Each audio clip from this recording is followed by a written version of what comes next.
Hello, my dear friends. Today we are talking about paper clutter.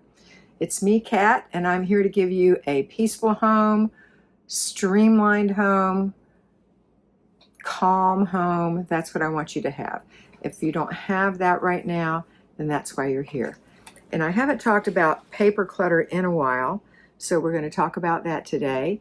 The truth is, paper is a lot of people's problems, especially messy people like us. Messy people, people who get sidetracked, people with ADHD. Not everybody who falls in that category has paper clutter, but I would say I mentor about 40 to 45 women every week or two, and I have been doing it for 10 years. And of all those people that I've mentored over all those years, I would say about 98% of them are sidetracked. And that means that they get lost in the details. Okay, so today we're going to talk about paper clutter, and know that paper clutter, generally 98%, and that's a rounded number, but 98% of the paper in your house is trash. Really, trash. So there's different divisions of paper. If you have children, you have craft paper clutter. If you are a crafter, you might have craft paper clutter. If you are a person who goes to the mailbox and has all that junk mail and doesn't declutter it as you're walking in the house so that you have a pile of clutter that goes in the garbage and real mail, which is so little, then you're going to have paper clutter. Because what happens, the pile is on the counter, you move it to the corner of the counter, the next day more comes, and before you know it, you've got 3 or 4 days of paper, and then a neighbor's coming, so you grab it and stash it in the drawer. Then the drawer's too full, so you grab it out of the drawer and put it in a box and take it in the back room. And you say, I'm going to go through that this weekend, and you never do. So here's what we're going to do about it. I want you to know that you are not going to declutter this paper in 1 sitting, or 2 sittings, or 5 sittings, or 17 sittings. It takes a while because it took a while for it to accumulate, and I don't want this to be a huge job for you. If you are a sidetracked person or a person with ADHD, I like to think of us as having a ballroom in our head with a beautiful wooden floor and real balls. Balls, each ball is an idea or a thing we need to do, and they're in our head, and there's just hundreds and hundreds of them. And every time we turn our head, the balls go rolling. Every time we take a step, the balls go rolling. Every time someone else talks to us, the balls go rolling. And then we try to sort them again and put those ideas together in like piles and prioritize them in our head.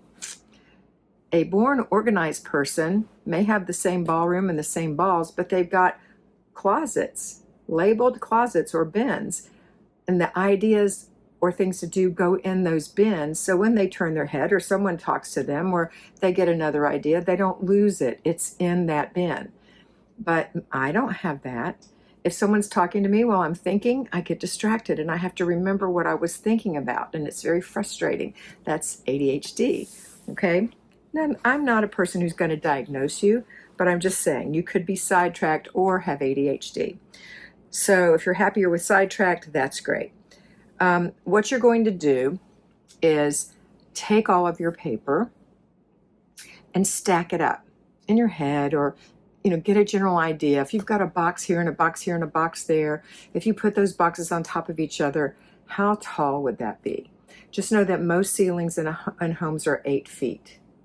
If you go through 2 inches of paper a day, an inch of paper a day, an inch. This is an inch. From this knuckle to this knuckle, that's an inch. If you go through that much paper every day, 7 days a week, well, let's say 6 days a week, then you'll be going through 24 inches in 4 weeks.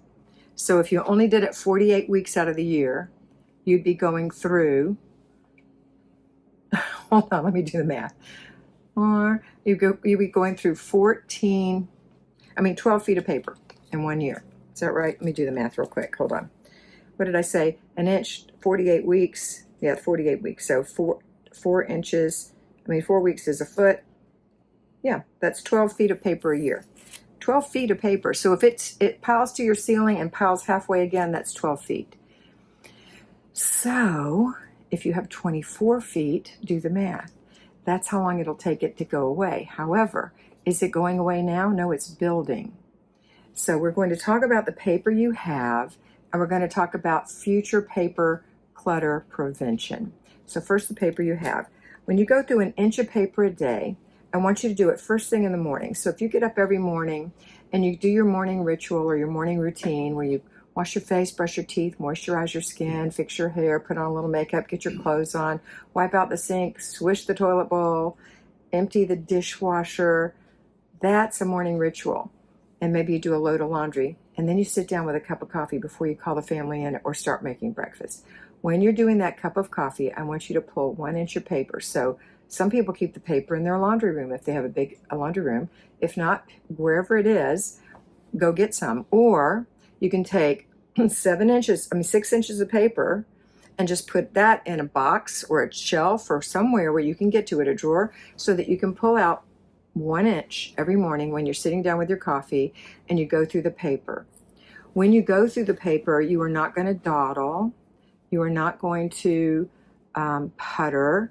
You're going to go through it quickly because you've got this nice computer sitting up here, better than any computer ever created. God created this one. You're going to go through that paper in nanoseconds because that's how fast your head works. When you look at it, you can see it's an advertisement. It's trash. Unless you have been looking for somebody to shampoo your carpets, and this is a recent advertisement, it's trash. So throw it away, okay? Throw away the advertisements. That's first. So you're going to go through looking for advertisements. Then you're going to see, oh, this looks like a bill. Let me look. Oh, this is a bill from 4 years ago. It's probably been paid or repossessed, okay? So it's garbage. Okay, this is nothing, this is nothing. Oh, what's this? It feels like it has a card in it. I wonder if that's my debit card. I've been waiting for it to come in. Oh yeah, this one's 2 years old. I've already replaced it since then because I couldn't find this one. Cut it in half, put it in the garbage, right? It doesn't have an account number on it. It just has a bad debit card number. It's not an active debit card number. Okay, so that's what you're doing. You're going through quickly. You are not shredding advertisements because your address is on it. For heaven's sakes, anyone can get your address. They can ride by your house or they can go online. Anyone can get your address. The only thing you're going to shred is active bank account numbers and active credit card numbers. What else? Yeah, that's it. Bank account numbers, credit card numbers, and social security number. If that's on your item, then shred that particular item, not the whole document, just that particular item. Okay, so, or if you don't feel like shredding or you don't have a shredder, get a permanent marker and scratch it out.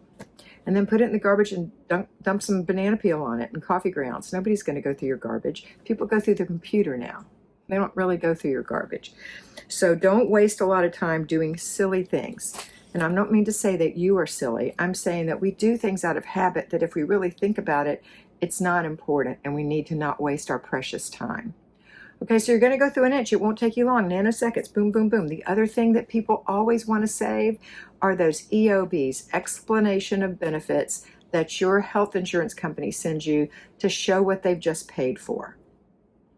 Unless there is a problem and they're not paying for something that needs to be paid for, if they show they paid it, then throw it in the garbage. You don't need to keep it. We live in a computer-based society. We no longer are based on paper. This is just a nicety for them to send it to you to say, hey, we did this. It's kind of an old-fashioned thing, honestly. Everything is kept on paper. Now, my parents died when they were 89, and they died in 2019 and 2021. And I had to keep all their records for them, all their paperwork. And they wanted to have proof that they paid everything. So when they paid a bill, I had to staple the receipt to the bill or the copy of the check or whatever it was and file it for 12 months. And because that's the way they wanted it done, I did it for them. The moment my parents passed away, I trashed all of that. I closed the accounts and trashed all of that. That is not necessary. Everything is online. Okay? All right. And it's not like in the beginning when it was online where you couldn't really trust it. It's really online. If you are getting a paper checking account statement, you need to call and have that put online. If you haven't learned how to use their online system, please learn. It is extremely safe. It is used by the majority of people. You can go on and look at 12 months of statements at your fingertips. If you need older ones for some reason, maybe you're buying a house and they want older statements, you can go to your banker and they'll print it for you. It's not impossible to get it. You don't need all that paper. Taxes, that's the other thing people save, tax papers. And they save them for 7 years because we used to have to save them for 7 years. Now, I don't want you to make an assumption because I say this that you fall into this category, but go online and look up irs.gov and see what category you fall into. But the majority of people who earn an income, who don't have employees, who don't have debt to the IRS, need to save their tax papers for 3 years, not counting the current year. So when I record this, it's 2026. So you would say 2026, which is the current year, 25, 24, and 23. 22 and older are trash. Again, double check irs.gov to make sure that you don't have some special thing. But if you know you're just a regular employee, nothing's going on with you, you pay your taxes all the time, 3 years is good. Okay? And I didn't know that until I worked for the bank. And then I told everybody that because that's what they told me to tell them. You don't need to keep all that stuff. All right, so now when you're going through your paperwork, you know what to keep. Now, you might run across a birth certificate, a death certificate, a passport. You know, we tend to put things, maybe the dog's tag, maybe your dog still wears a tag. A lot of tags aren't on the dog anymore, but you know, maybe you found that because we tend to put the flat things in there. So you might find other things in there, but just go through an inch a day. If you have binders in there, get rid of the binder. Unless you have some pressing need for lots of binders, and you don't, more than likely, get rid of the binders and just have the stacks of paper. If you've gone to Bible study or some class or whatever, and you've got all these notes, let me ask you a question. If I said to you, the Bible study you took in 2022, could you tell me what they were talking about when we studied 1 Peter? Nope. I don't know exactly what they said. I'd have to go find those notes, but I couldn't find those notes if you paid me $1 million. So you don't need those notes. The reason we take notes in class is to learn while we're there. So I'm sure you learned things, but you don't know specifically what that person said. When I worked, I went to a lot of bank classes. I worked in corporate America in a big universal company, but I left them in the end and just worked in a bank. I thought it would be fun and a relief, but I had to go to training all the time. And so we would take notes and I would save them at first thinking they were important. And I would discover that I needed maybe a half a sheet of all the stuff that I wrote down that was really important to me. And I would pin it in my cubicle and I would use that information. All that other was just general learning and I didn't need it. And if I did need it, I could talk to my manager. I could call legal. I had areas that I would never find it in those notes. So throw that stuff away. You will never find it.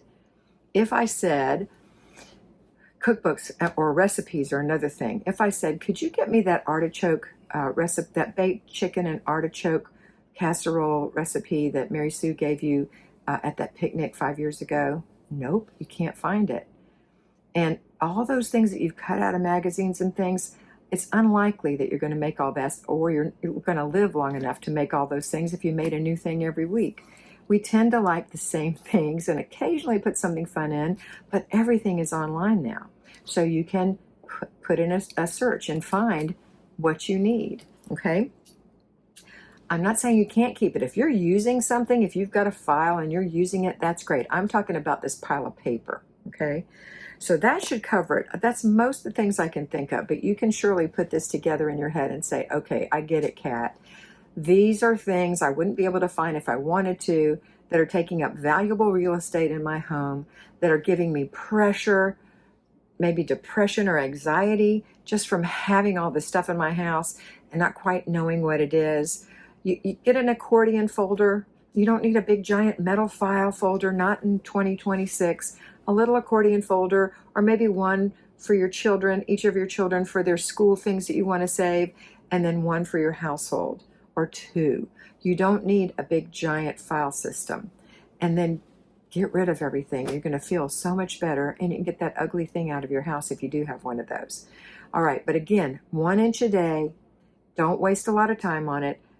2 or 3 minutes to go through it with your nano fast head, right? Nanosecond head. Boom, boom, boom, boom. Ooh, what's that? Oh, that's an advertisement. Boom, boom, boom. Oh, what's that? EOB. Oh no, that was 2023. That's been over. I'm healed, and I can't remember what operation that was. Boom, boom, boom, boom. Okay, you're going to go through. Oh, I've got a whole stack of checking account statements, and this is my active checking account. So I'm going to put a black mark through the checking account statement, the the account number, and I'm going to throw these away. I don't even have to shred them. Or, this is a thing for my Social Security. Or this is a new Social Security card I applied for and forgot I did, and I'm glad I found that. I'm going to put it away. And so look and make sure that it's not on any of the paper. It usually isn't. Anyway, that's what you're going to do.